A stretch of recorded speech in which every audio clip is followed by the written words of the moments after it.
So we'll see the passes too, and this paragraph is from UPSC CSE paper 2023.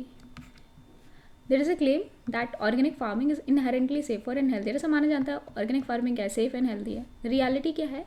It is because organic farming industry is still young and not well regulated in India.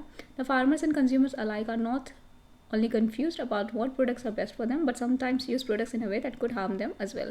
So अभी क्या है, ये जो industry है बहुत ज़्यादा young है, तो अभी इसके हमें फ़ायदे या नुकसान नहीं पता है. तो ना ही फार्मर्स को पता है, ना ही कंज्यूमर्स को पता है. So for example, since organic fertilizers are difficult to obtain on a large scale in India, farmers often use farmyard manure which may contain toxic chemicals and heavy metals. सो अभी क्या है, ऑर्गेनिक फर्टिलाइजर्स तो इतने easily मिलते नहीं है, तो farmers क्या यूज़ करने लगते हैं, फार्म यार्ड मैन्योर, जिसमें टॉक्सिक केमिकल्स, हैवी मेटल्स भी हो सकते हैं.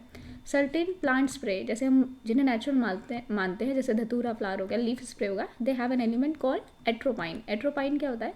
अगर इसको राइट डोजेज में अप्लाई नहीं किया गया, it can act on nervous system of the consumer. Unfortunately how much and when to use it are not well research और रेगुलेटेड इशू. अभी तक नहीं पता कितना यूज़ करना चाहिए, कितना नहीं, अभी इस पर कोई रिसर्च नहीं हुआ है. तो ऑर्गेनिक फार्मिंग जो हम इनहेरेंटली मानते हैं सेफ़ है, हेल्दी है, लेकिन ज़रूरी नहीं है वो सेफ़ हो, बिकॉज अभी इसमें बहुत सारी रिसर्च बाकी है. So based on the above passage will try to answer this question. तो अजम्पशंस क्या क्या लिए होंगे, तो उसमें अजम्पशन तो अज्यूम भी कर सकते हैं. बेसिकली इसमें ये बोला है organic farming inherently unsafe for both farmers and consumer. अब यहाँ पे बोला ऑर्गेनिक फार्मिंग को इनहेरेंटली सेफ माना जाता है, ना कि अनसेफ माना जाता है. सेफ अनसेफ हो सकता है, लेकिन इनहेरेंटली अनसेफ है मतलब अनसेफ होगा ही होगा.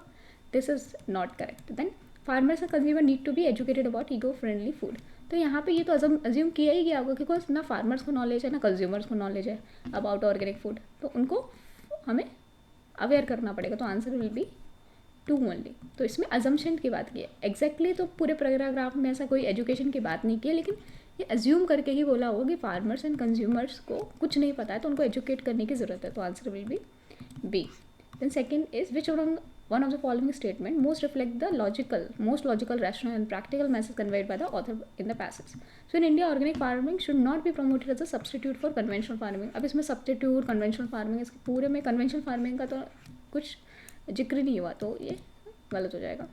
Second, there is no safe organic alternative to chemical fertilisers. तो ऐसा भी नहीं बोला कि केमिकल फर्टिलाइजर का अल्टरनेटिव है ही नहीं. हाँ, जैसे कुछ अल्टरनेटिव यूज़ कर सकते हो वो अनसेफ हो सकता है, ये बोला है, तो ये भी गलत, ये भी गलत. Third is in India farmer need to be guided and help to make their organic farming sustainable.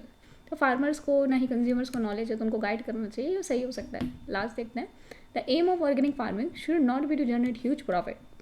There is no global market for its products.